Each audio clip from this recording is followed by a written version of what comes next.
Olá, bem-vindo ao canal. Eu sou Jaime Roure. O caso criminal de hoje aconteceu em 2011 na capital de João Pessoa, do estado da Paraíba. Se trata de uma adolescente de 15 anos que foi vítima de uma morte cruel e covarde. Se você não é inscrito no canal, se inscreva, dê um joinha e ative o sininho para que você seja avisado sempre que postarmos um vídeo novo aqui no canal. Isso ajuda muito o canal a crescer e nos incentiva muito a fazer mais vídeos novos para vocês.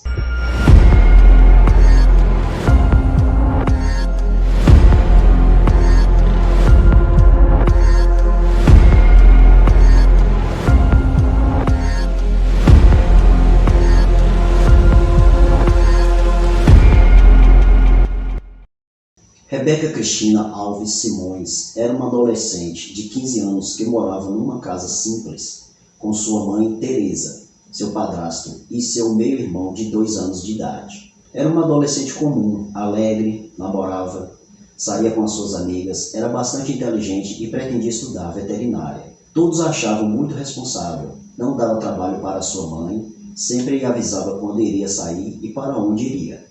Porém, em 11 de julho de 2011, um dia rotineiro e em que acordou cedo e foi para a escola.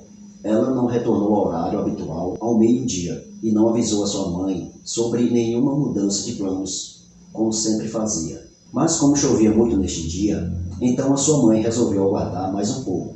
Porém, por volta da 1h da tarde, a Rebeca não tinha retornado ainda.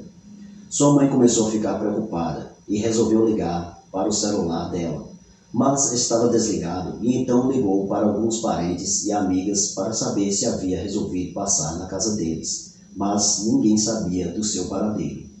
Sendo assim, alguns parentes foram até a escola, descobrindo então que ela nem havia assistido aula naquele dia. Outro fato estranho, já que era muito difícil a Rebeca faltar às aulas. Então, imediatamente, sua mãe entrou em desespero e avisou a polícia sobre o desaparecimento. Seu marido e padrasto da Rebeca, Edivaldo Soares da Silva, era cabo da Polícia Militar na época, presumindo assim que por esse motivo as buscas começaram de forma rápida. Os parentes e amigos ajudaram a polícia na procura de Rebeca. Refizeram o caminho que ela costumava fazer quando ia para a escola e em bairros vizinhos, mas nenhum sinal dela, muito menos explicação para seu sumiço, já que nem houve nenhum contato com seu namorado naquele dia. A polícia então levantou a suspeita de sequestro por vingança, pois seu padrasto e tio eram policiais. Mas como não havia indícios que confirmassem essa linha de raciocínio, tal hipótese foi descartada. Essa notícia do desaparecimento de Rebeca se espalhou muito rápido, e naquela mesma tarde algumas pessoas ligaram para a polícia informando do corpo de uma menina encontrado em uma mata próximo da praia de Jacarapé. Chegando ao local e percebendo bastante semelhança com as características de Rebeca, a polícia chamou a família para fazer o reconhecimento. Seu padrasto e um tio confirmaram assim ser mesmo o corpo da Rebeca. Havia indícios de abuso sexual, pois ela vestia apenas roupas íntimas. Um tiro na nuca mostrava o motivo de sua morte. Foram encontrados material genético do agressor no corpo e então foram coletados para a perícia. A análise de DNA demoraria entre 15 a 30 dias, então a polícia começou a investigar o caso enquanto aguardava os resultados. Chamou várias pessoas para interrogatório, sendo o namorado de 16 anos o principal suspeito. Seu depoimento não foi divulgado, porém ele foi liberado pela polícia, dando a entender que ele não tinha nenhum envolvimento com o crime. Mas ele tinha informações importantes que deram uma direção para a perícia sobre o abuso sexual sofrido pela Rebeca. Não havia sinais de luta corporal, apenas uma marca que poderia ser de uma arma de choque. Provavelmente ela recebeu ameaças e por isso não pôde reagir. Várias pessoas disseram ter visto ela naquela manhã ainda viva. Inclusive uma testemunha a viu dentro de um carro com 2 homens, mas não demonstrava nenhum medo em seu rosto ou algo de suspeito. Ele somente achou um pouco estranho e decidiu anotar a placa do veículo. Descobriram então que era o carro de um policial, ao qual reconheceu em fotos mostradas para ele. Esse crime indicava ter sido cometido por mais de uma pessoa. O depoimento de uma amiga de Rebeca revelou uma história suspeita sobre seu padrasto, Edivaldo. sendo que ele afirmou estar trabalhando no horário do crime. Porém, alguns colegas afirmaram que ele havia pedido para sair por 2 vezes naquela manhã durante o expediente de trabalho, para resolver problemas pessoais, mas não conseguiu explicar onde tinha ido e o que foi fazer. A mãe da Rebeca disse que o marido tinha mudado seu comportamento após o crime. Estava muito agitado, nervoso e sempre vasculhando as coisas da Rebeca e tentava desconversar quando questionado. A mãe, Teresa, disse que passou a sofrer violência verbal e psicológica após se mudarem para um apartamento alugado, tendo assim que receber ajuda de profissionais. Edivaldo teria comentado no dia do crime sobre o desaparecimento da Rebeca às 11 horas da manhã, sendo que todos só desconfiaram de seu desaparecimento a partir de 1 hora da tarde, passando assim a ser o principal suspeito, mas negava seu envolvimento e diz ter pedido proteção policial somente por medo de retaliações por parte da população que estava a par dos acontecimentos. Teresa, sabendo desses fatos, não tinha mais opções a não ser pedir que o marido saísse de casa.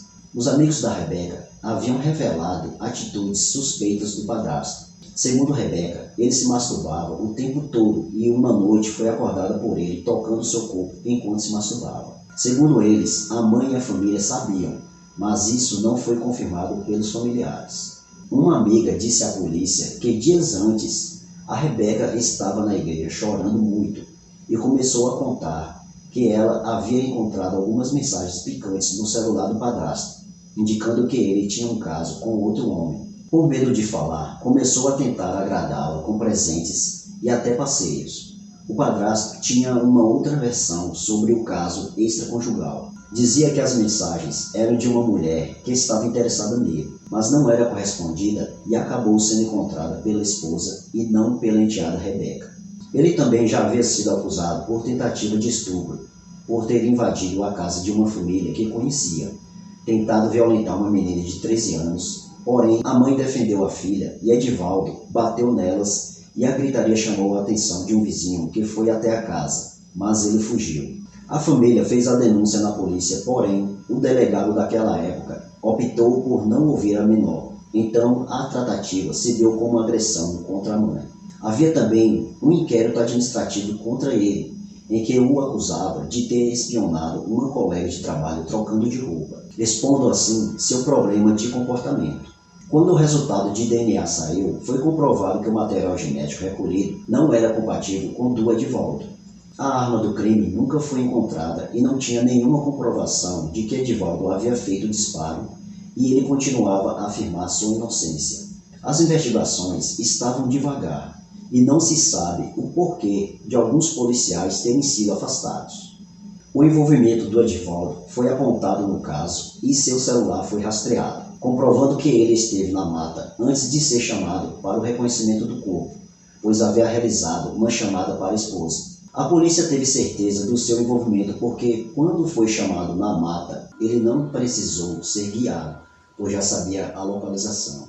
E também porque havia testemunha que viu a Rebeca em companhia de 2 homens, sendo um deles policial e dono do carro, que nem ao menos chegou a ser investigado. Outro fato muito intrigante que sua amiga contou foi sobre um oficial de alta patente na escola militar onde eles estudavam. Este sempre comentava sobre a beleza da Rebeca, insinuando até mesmo seu desejo de tirar sua virgindade, intimidando e constrangendo ela. Apesar das evidências, este oficial nunca foi chamado para ser interrogado e não foi investigado. Somaram-se mais de 130 pessoas que foram ouvidas nesse processo e mais de 40 laudos de DNA feitos, mas nenhum era compatível. Edivaldo permaneceu preso até o julgamento em 2019, que foi a júri popular formado por 4 homens e 3 mulheres. Apenas algumas testemunhas foram ouvidas. Edivaldo se declarava inocente. Ele chorou e dizia que Rebeca era como uma filha e que estava sendo acusado injustamente pela justiça apenas para dar uma satisfação para a sociedade. Teresa, mãe de Rebeca, passou mal durante o julgamento e precisou sair da sala. Depois de 12 horas de julgamento, Edivaldo foi considerado culpado e condenado a 10 anos de reclusão pela coautoria do crime de estupro qualificado e 21 anos pelo crime de homicídio qualificado. A pena totaliza 31 anos de prisão em regime fechado.